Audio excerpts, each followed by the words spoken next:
Hello everyone, Charles Watts here, the Arsenal correspondent at Goal, joining you on Wednesday. It's match day. I'm not sure if that's a good thing or a bad thing at the moment.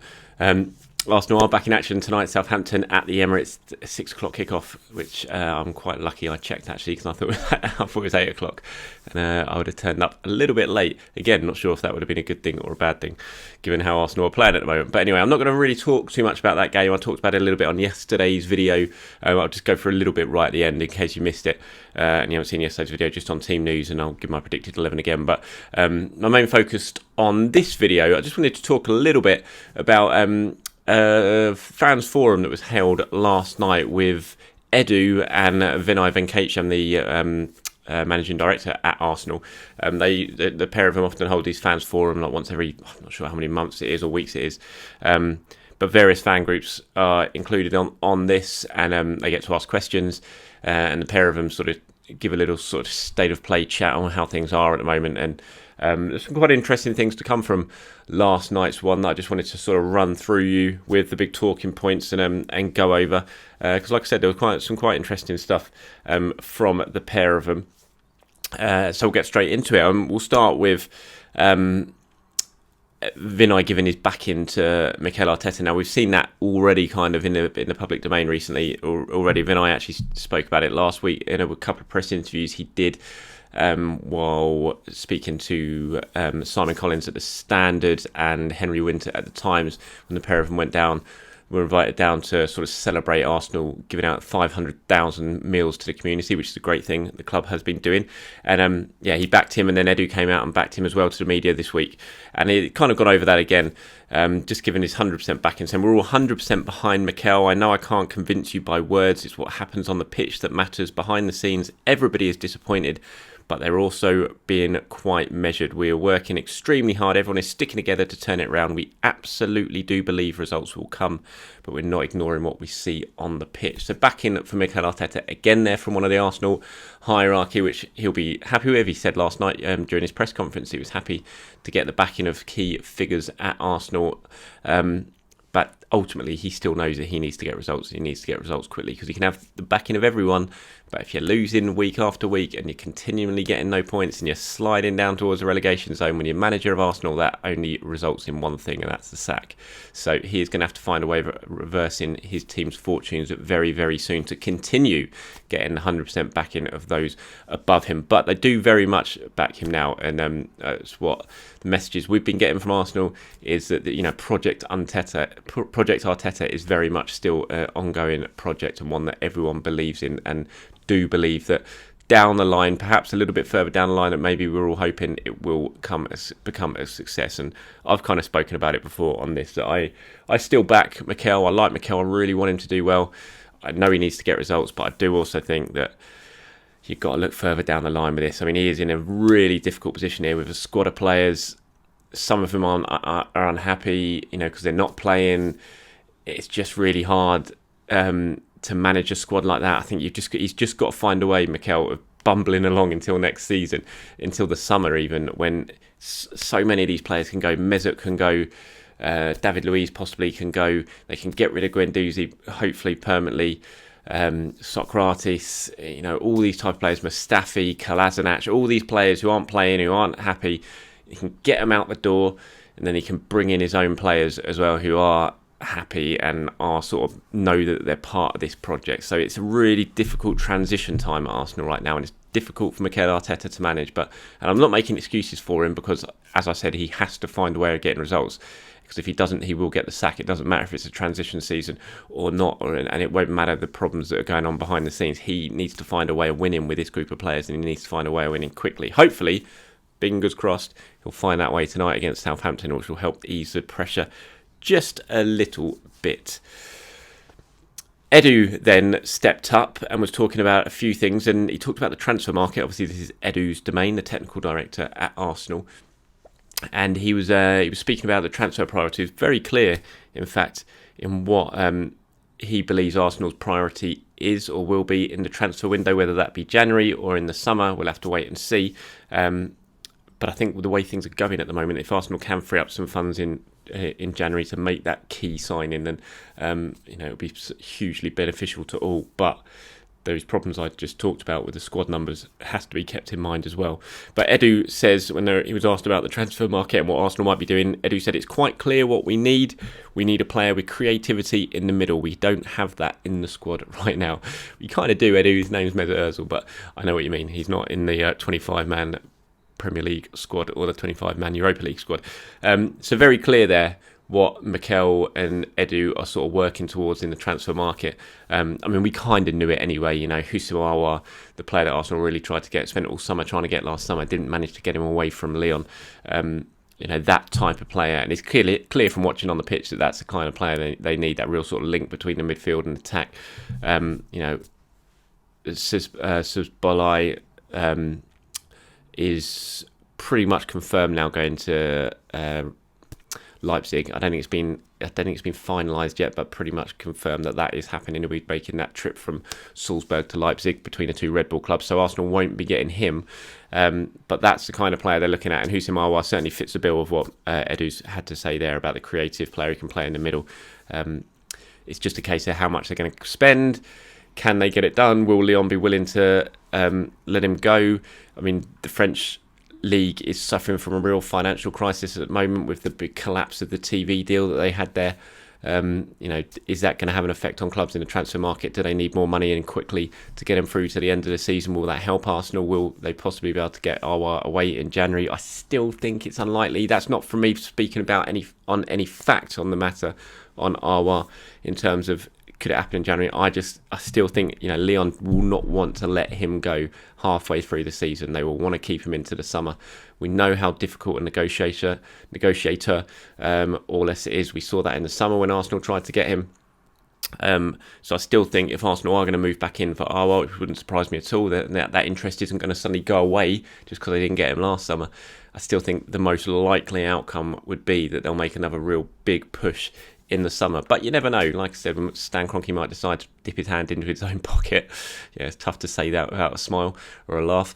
And might be able to free up the funds that tempt Lyon into doing business in January. But I still think probably more likely that you're looking at the summer for that one. There's other options as well. Buendia, obviously at Norwich in the Championship, a player I really, really like, and I'm surprised that no one's picked him up yet.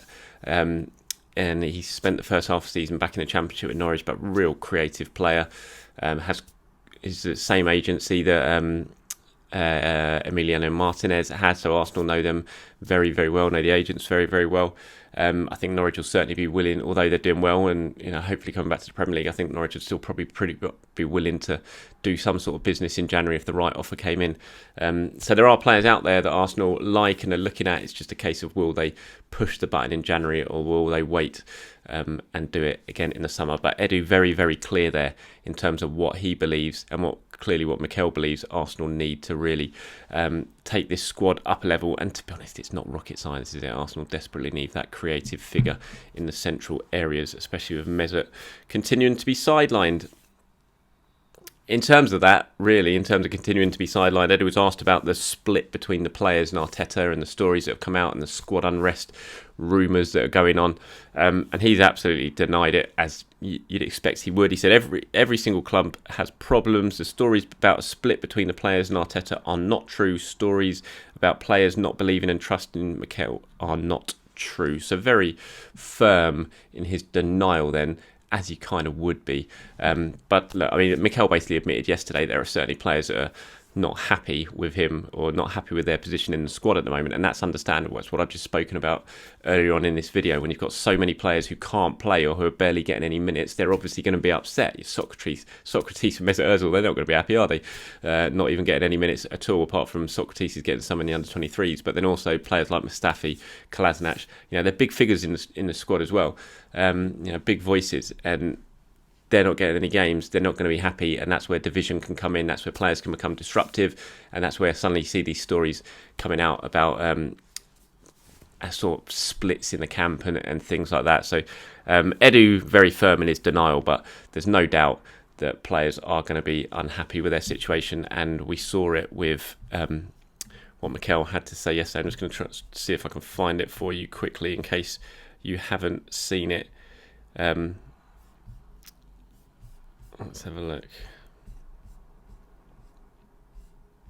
Sorry, I should have had this up earlier for you. Yeah, he said, I've said it many times, when you have the squad that we have at the moment, for many circumstances, it's impossible to have 31 happy players in the camp. It's impossible. I don't know any club in the world that has that. But obviously, when you lose again, these things are going to come out and try and put more pressure on and be disruptive. I'm not interested in any of that. So kind of an admission there from Mikel that there are a few issues with some players behind the scenes in the squad, but that is to be expected given their situation at the moment. Another thing Edu spoke about was William Saliba, certainly a hot topic of discussion amongst you guys. I get so many questions about it on here and on social and on Twitter and Facebook. Mikel's already had his say about Saliba quite a few times. He's talked about the whole transition year and the issues Saliba has faced since he's come over to England, and sort of using that as a reason why he hasn't had any game time yet, surprisingly. Surprised all of us. I think we all thought William Saliba was going to be a key player this season, potentially a starter alongside Gabriel. Hasn't happened at all. And certainly looks like he'll probably be heading out on loan in January. But Edu was asked about that situation, and he said maybe he needs a little more time. He's a bright talent. We need to talk with him and Mikel to plan for next year. So I think that's the key that Arsenal have to do now. They have to make some sort of decision on Saliba, on exactly what they see him doing over the next couple of years at Arsenal or not at Arsenal, because there's no point stifling a young player's development at the moment. You've got to get him out, you've got to get him playing, because Mikel talks about transition year, but what good is a year going to be if you're not playing? You're not going to transition, you're not going to improve as a 19-year-old kid. You need to be playing football, and he was doing that at St Etienne, albeit he had his injuries, but he's not doing that at Arsenal, and I don't think playing in the under-23s in England is going to do his career prospects any good at all. So they have to make a decision. They have to sit down and work out exactly what they're going to do. And for me, January, it has to be a loan. There's no point in him sticking around. He's not going to play. I think that's pretty clear.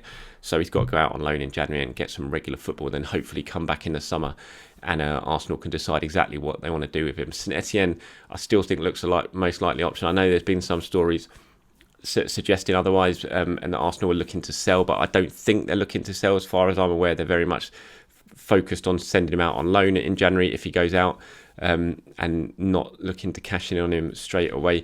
So I think sort of 6 months or 5 months of football on loan, potentially back at St Etienne where he knows, where he's settled, would do him the world of good, and then hopefully we'll put him in a good sort of frame of mind to come back in the summer and have a real good crack at getting into Mikel Arteta's plans. A couple of other things that went over, both of them went over. Edu said and revealed that both Pepe and Granit Xhaka had been fined for their red cards up at Leeds and the game at the weekend when Xhaka got himself sent off. Still no apology from Granit over that. Doesn't look like that one will be forthcoming. I'm not sure that surprised too many of us, given he didn't apologise really for what happened with the fans about a year ago. And Vinay also talking about sort of structure at Arsenal and the technical structure, which obviously was fairly bloated before, but it's now been very streamlined. It's just Per Mertesacker, Mikel and Edu are the real sort of key men in that technical structure when it comes to just football and planning for football. You've got the link there with the academy, senior team and the technical director overseeing all of it. And Vinay revealing that Rao won't be replaced, obviously, as the head of football. Vinay's kind of taken up that role and merged it into one, but Edu's very much in control on the football technical sides. And Vinay also revealing that Husfami will be replaced. So Rao won't be, but Husfami is the kind of contract negotiator and the key man and technical side of things in terms of legal and that sort of thing. He will be replaced, so that will be happening at some point in the coming months.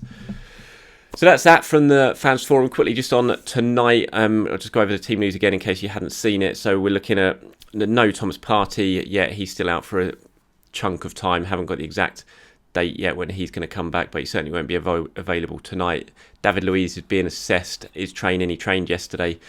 He's been assessed ahead of the game, so a chance that David Luiz could return. Nicolas Pepe is back, which is good news. Obviously, he served his 3-match ban. Gabriel Martinelli is in full training, but he is not going to be fit for this one. I think I'd be very surprised if he's fit for this one anyway. If he's on the bench, I think you're probably looking at him getting at least one more under-23 game before he gets thrown back into the first team mixed. So that is good news for Arsenal when you've got the 2 suspensions of Bellerin and Xhaka. So in terms of my predicted 11 with those suspensions in mind, I'm going to go with Leno in goal. I'm going to go Cedric at right back, Rob Holding and Gabriel as the centre backs, Kieran Tierney as the left back. In midfield, I'm going to go with Ainsley, Maitland-Niles and Mohamed El Neni. I'm going to go Nicolas, Pepe on the right. I really hope Pepe comes in because he deserves it. I thought he's been great in the Europa League while he's been suspended. Let's face it, Willian's done nothing. So I think Pepe has to start tonight. I really want to see him start. I think we wouldn't be surprised if we see Joe Willock as the number 10 rather than Laka today. I would like to see Emile Smith-Rowe personally, but I think you're probably looking at Joe Willock's a more likely option of the two there. Left wing, Bukayo Saka, and then up front, of course, Pierre-Emerick Aubameyang looking to score his first home league goal of the season and his first goal from open play since the opening day of the season in that win of Fulham, which is a pretty remarkable statistic. Arsenal have lost 4 home league games in a row going into this one. If they lose today, that will be 5 home league defeats in a row. That has never happened before in the club's entire history. They've never lost to Southampton at home in the Premier League. Fingers crossed that run does not end tonight. Thank you for watching, everyone. Enjoy the rest of your day. Hopefully, please enjoy the game tonight. Let's have 3 points to talk about afterwards so I don't have to do another depressing video tomorrow morning. I will try and do my player ratings from the Emirates at full time. And I will, during the warm-up and after the team news, do a live broadcast to go through that team news and let you guys have a little bit of a watch of the warm-up and answer any of your questions along the way. Thanks for watching, guys. Have a very good day. I'll speak to you soon.